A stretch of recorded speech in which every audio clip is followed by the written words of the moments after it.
ನಮಸ್ಕಾರ ಆತ್ಮೀಯರೇ, ಹೇಗಿದ್ದೀರಾ? ಇವತ್ತು ನಾನು ನಿಮಗೆ ಮುಖ್ಯ ದ್ವಾರದ ಹೊಸ್ತಿಲ ಮೇಲೆ ಕುಳಿತುಕೊಳ್ಳಬಾರ್ದು, ಹಾಗಾದರೆ ಯಾಕಾಗಿ ಆ ಹೊಸ್ತಿಲ ಮೇಲೆ ಕುಳಿತುಕೊಳ್ಳಬಾರ್ದು ಅನ್ನೋದ್ರ ಬಗ್ಗೆ ಒಂದಿಷ್ಟು ಮಾಹಿತಿಯನ್ನು ನೀಡ್ತಾ ಇದ್ದೇನೆ.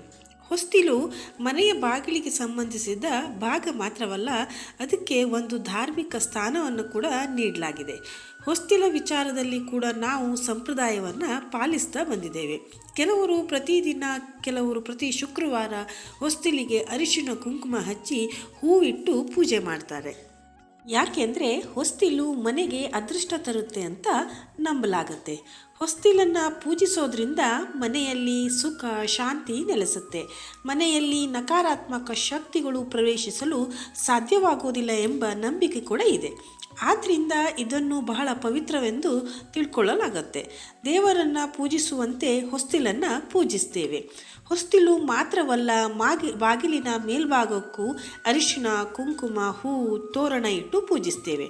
ಹೊಸ್ತಿಲನ್ನು ಪೂಜಿಸುವುದರಿಂದ ಮನೆಗೆ ದೇವತೆಗಳು ಪ್ರವೇಶಿಸ್ತಾರೆ, ಆಶೀರ್ವಾದ ಮಾಡಿ ಹಾರೈಸ್ತಾರೆ ಎಂಬ ನಂಬಿಕೆ ಇದೆ. ಆದರೆ ಕೆಲವರು ಹೊಸ್ತಿಲನ್ನು ತುಳಿಯೋದು, ಹೊಸ್ತಿಲ ಮೇಲೆ ಕುಳಿತುಕೊಳ್ಳುವುದನ್ನು ಮಾಡ್ತಾರೆ. ಹೀಗೆ ಮಾಡುವುದು ತುಂಬಾ ತಪ್ಪು. ಮುಖ ಮಂಟಪದಲ್ಲಿ ಏಕೆ ಕುಳಿತುಕೊಳ್ಬಾರ್ದು? ಧಾರ್ಮಿಕ ಸಂಪ್ರದಾಯ ಜ್ಯೋತಿಷ್ಯದ ಪ್ರಕಾರ ಹೊಸ್ತಿಲ ಮೇಲೆ ಕುಳಿತುಕೊಳ್ಳೋದನ್ನು ಅಶುಭವೆಂದು ತಿಳ್ಕೊಳ್ಳಲಾಗತ್ತೆ.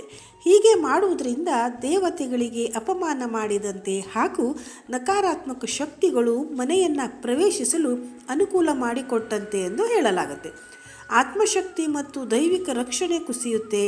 ಇದಲ್ಲದೆ ಹೊಸ್ತಿಲಿನ ಮೇಲೆ ಕುಳಿತುಕೊಳ್ಳುವುದರಿಂದ ಆರ್ಥಿಕ ಅಭಿವೃದ್ಧಿಗೆ ತೊಂದರೆಯಾಗುತ್ತದೆ ಎಂದು ಜ್ಯೋತಿಷ್ಯ ಶಾಸ್ತ್ರದಲ್ಲಿ ವಿವರಿಸಲಾಗಿದೆ.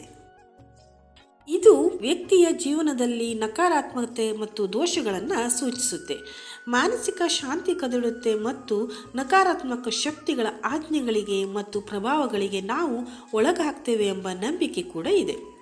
ಹೊಸ್ತಿಲ ಮೇಲೆ ಕೂರುವುದರಿಂದ ಎದುರಾಗುವ ಇನ್ನಷ್ಟು ಸಮಸ್ಯೆಗಳು ಯಾವುದಪ್ಪ ಅಂದರೆ, ಹೊಸ್ತಿಲ ಮೇಲೆ ಕುಳಿತುಕೊಳ್ಳುವುದರಿಂದ ಸಕಾರಾತ್ಮಕ ಶಕ್ತಿಗಳು ಮನೆಗೆ ಬರುವುದು ತಡೆಯುತ್ತೆ.